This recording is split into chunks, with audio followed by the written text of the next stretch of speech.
আমরা নজর রেখেছি ব্যারাকপুরে মহাভারত আর যুদ্ধক্ষেত্রে অর্জুন বনাম পার্থ। কিন্তু সকাল সকালই আমরা একটা ছবি দেখানোর চেষ্টা করব, অর্জুন সিং এর বক্তব্য শোনানোর চেষ্টা করব, কারণ অর্জুন সিং এর সঙ্গে সরাসরি কথা বলেছিলেন আমাদের প্রতিনিধি পারাদীপ। কি বলেছেন অর্জুন সিং, শুনুন।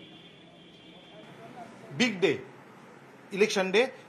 আজ খানিকক্ষণের মধ্যেই অর্জুন সিং তিনি ব্যারাকপুরে বেরিয়ে পড়বেন তার ইলেকশন কনস্টিটিউয়েন্সি ঘুরতে, আর তার আগেই মুখোমুখি নিউজ 18 বাংলার। অর্জুন দা, কি বুঝছো, প্রত্যেক জায়গাতে ফোন আসতে শুরু করেছে?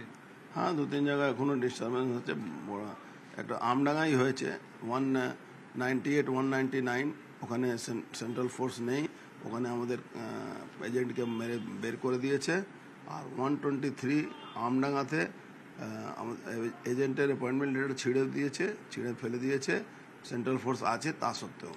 মানে কথা বলা হয় মর্নিং শোজ দ্য ডে, অর্থাৎ সকালটা দেখে দিনটা বোঝা যায়। কিন্তু দিনের শুরুতেই যে তুমি যেটা অভিযোগ করছো যে এজেন্টকে বসতে দেওয়া হচ্ছে না, এজেন্টের পেপার ছিঁড়ে ফেলা হচ্ছে, তাতে কি সারাদিনটা কি বুঝছো? সারাদিন কি হবে সেটা কি করে বলবো, কিন্তু সকালটা দেখে তো দিনটা বোঝা যায়। সকাল দেখে দিনটা বোঝা যায়, সে ঠিকই। দেখা যায় কি হচ্ছে। খেলা হলে খেলা হবে, যা হবে দেখা যাবে, অসুবিধা নেই, ঠিক আছে। অর্জুন সিং ব্যারাকপুরে কতটা তৈরি আজকের দিনে, ইলেকশন ডে, খেলার দিনে? সারাক্ষণ মধ্যে আপনি বুঝে যাবেন কি কতটা তৈরি আছে, ঠিক আছে।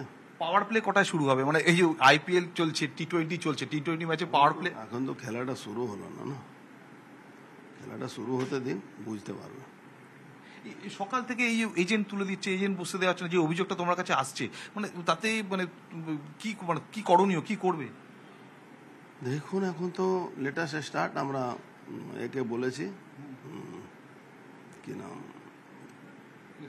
ইলেকশন কমিশনকে জানিয়েছি, দেখা যাক কি হচ্ছে। তোমার যে কম্পিটিটর, তার এগেনস্টে তার জন্য কোনো মেসেজ? আমি বলবো সুষ্ঠুভাবে ভোট নিজের কর্মীদেরকে বারণ করুক, নালে প্রবলেম আছে। পাল্টা প্রতিরোধ হবে, যা হবার হবে। মানে ও যদি এইসব খেলাটা থাকে তাহলে প্রবলেম হবে, এইটুকু বলতে পারে। অর্জুন সিং তিনি কিন্তু জানিয়ে দিলেন ইতিমধ্যে কিন্তু বিভিন্ন জায়গা থেকে, আমডাঙ্গা থেকে অভিযোগ আসতে শুরু করেছে, সেখানে এজেন্ট বসতে দেওয়া হচ্ছে না বিজেপির। এবং অর্জুন সিং তিনি কিন্তু পরিষ্কার জানিয়ে দিলেন যে এইটা যদি চলতে থাকে তাহলে কিন্তু পাল্টা খেলা হবে, এবং তাকে সতর্ক করে দিচ্ছেন, একরকম হুঁশিয়ারি দিয়ে দিলেন। ক্যামেরায় পিন্টু সরকারের সঙ্গে পারাদীপ ঘোষ, নিউজ 18 বাংলা, ব্যারাকপুর।